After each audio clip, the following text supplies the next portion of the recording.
Hello, and welcome to another tonalist landscape oil painting demonstration. This is your painter in residence, M. Francis McCarthy, and the painting I'm bringing you today is called Meadow Path.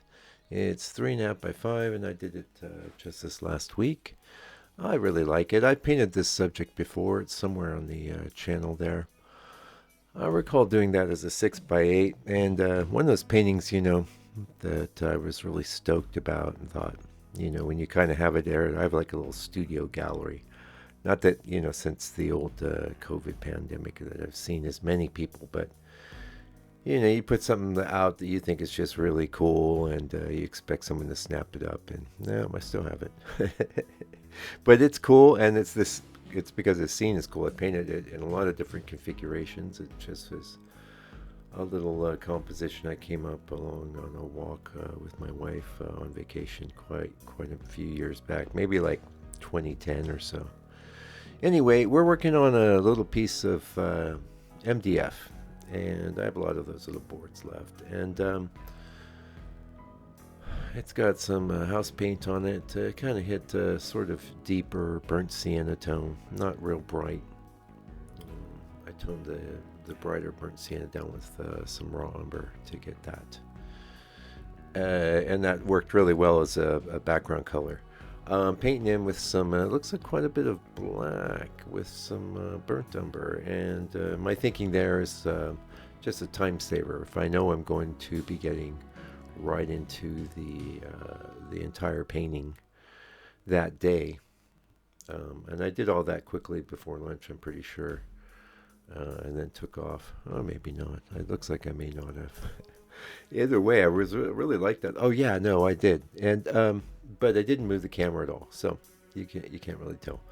Anyway, yeah, we're into coming back from lunch right now, and I'm going in with color. I really like that where I was forced to leave the drawing because someone came in, and you would probably have heard that if you were listening to the members area version of this video, which is a real time and a good one because a lot of people are maybe a bit shy with the 5 hour long paintings and things like that there. But, this is about an hour real time, so this is sped up about 5 times. Anyway, I left that, I was forced to leave the drawing alone, which is fine. Everything that needed to be there was there. And in a dark enough color that as a time saver, I can go in just a bit darker later on. My goal with this type of painting is just to do a quick and beautiful little expressive painting, and it's a good idea for like especially the sort of economic times we're in to make things that are unique, original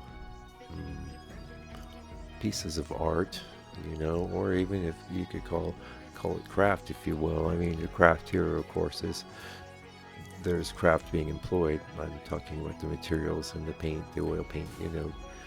But the idea is to make art, but to make a unique, expressive, human piece of art that is affordable, and it's real. It's not a print.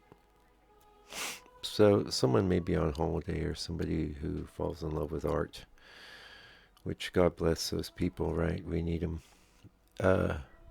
Can see it, go, oh wow, you don't have to price it too high. It didn't take that long, and it's a beautiful thing, like a gem. And what's amazing, I think, oh my goodness, when you put it in a frame that's just as wide as the image is tall. Say in this case, a 3.5 inch wide frame, gold leaf frame. That would be amazing. Or like one of those ones that's dark with the gold leaf tones. Be amazing. Somebody will hopefully do that at some point. I just have some little frames, and that's one of the reasons I picked this size. I was thinking, 3.5 by 5. Yeah, I get some frames from a local framer, and it's a good size. It's a really neat size, and each size and proportion really informs what you're doing with the scene. And here, my whole modus operandi, just move quickly. I wanted it to be expressive. I could have fiddled around with the sky, but I liked where it was at. I go in later and touch up a few things, but it's good to sort of do that, respect the paint strokes of the initial impulse to represent the thing that inspired you in your reference, and that's one reason why I'll visit this scene again and again. I like the basic composition, and composition is like, say, the plan of a house. Well, where I grew up in the suburbs, you would have friends, and you would notice pretty soon that the layout of their house was the same as yours, just reversed. You know what I mean? But you had a hallway, you had rooms, you had living room, you had den, whatever. It's all good. Same thing with composition. It has to work. Same thing with your structure of your house. It has to work. If it works, you can decorate it differently. You can do things with it differently. But I think it's awesome to revisit those structures so that work. Here, that path, these kinds of things can always be a challenge. And I remember talking about, you could hear in the members area, what you have to vary things on your path without getting too hung up on it. If you look at some of my really, really older stuff, I would spend an hour or so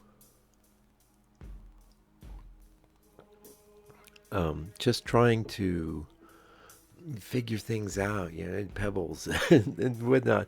I don't care about any of that now. What I care about is like getting a good transition, a modulation of value. And of course, in the tonal range. That's why I would say, welcome to another tonalist landscape oil painting demonstration, because that's always my operation, is to have a tonal harmony running throughout all of my painting decisions. They're not just color decisions, they're also, what's this, the book? Hey, I talk a lot about this stuff in the book. The book is a product of 10 years of intensive working on painting in the tonalist manner. There was no other book like it. You can get your signed and numbered copy today for $60 US, international shipping included. I'm keep that price going as long as they don't raise that shipping, or I'm getting low on books, so I'm going to have to place another order, and we're going to see what the printer does. But God bless them. Last time it wasn't too bad, that hit, so we're going to keep going. Anyway, I thought the sky was nice. I kind of regret that stroke I just put in because the light's hitting it. It was better off before messing with that. But sometimes from my perspective, I'm working at an angle. You're seeing things as straight on as I can make it.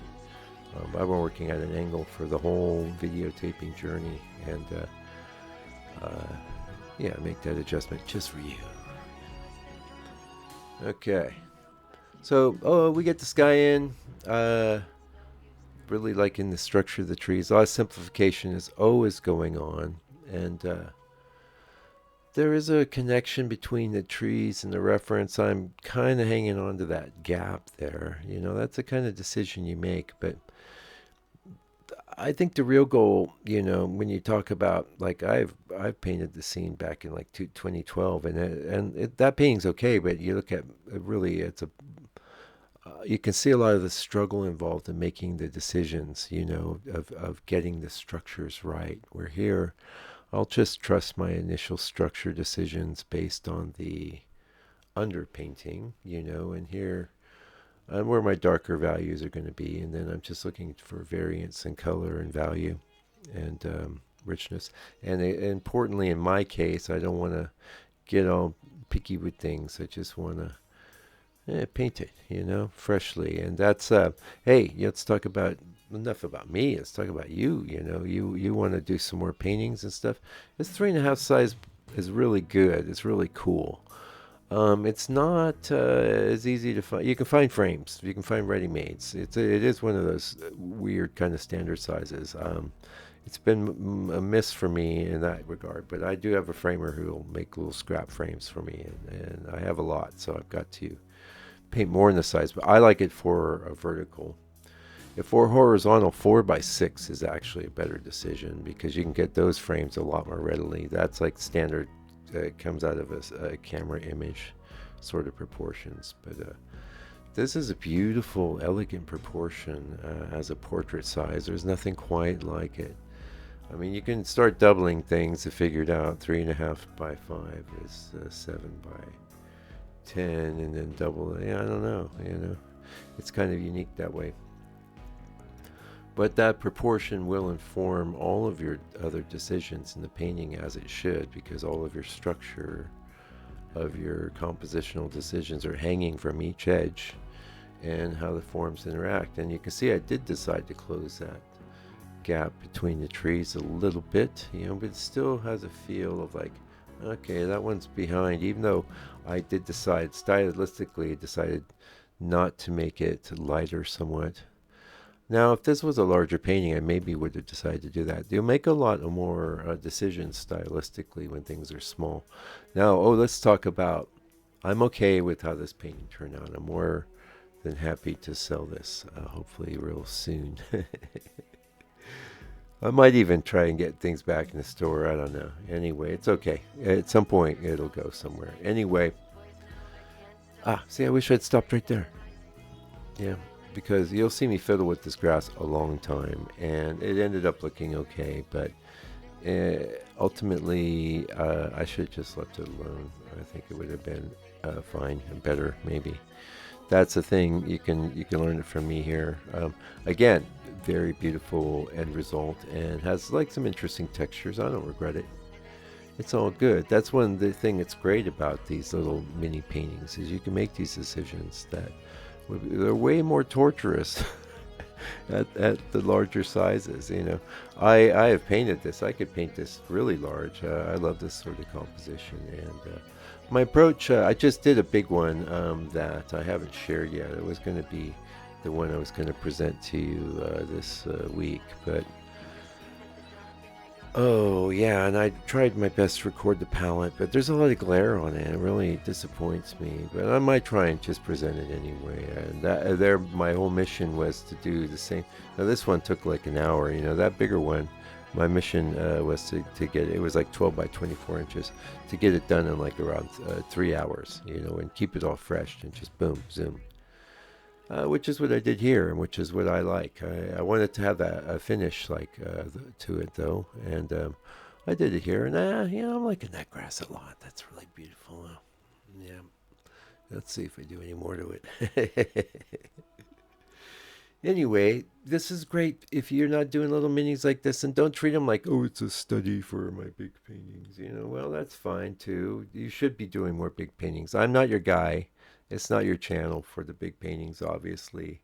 Um, but I would do a lot more. You have to consider where I live. I live like here in New Zealand, which is like, it was pretty financially tough here before all this stuff going on now. So it wasn't the best place to do the kind of painting I was doing, but it's doing all right. We're doing all right. And at the end of the day, you have to create the work you want to create.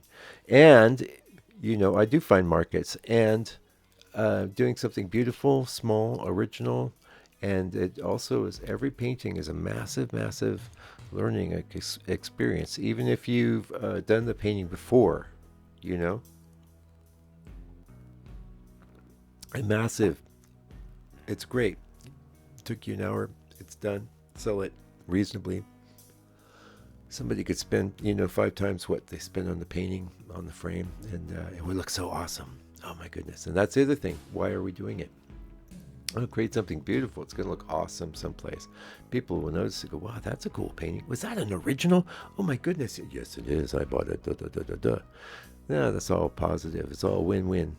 Anyway, until I come back with another video for your edification and enjoyment, hopefully for your edification, do me a favor, do me a solid. Take good care of yourself, your family, all your loved ones. Stay out of trouble. God bless you and your family.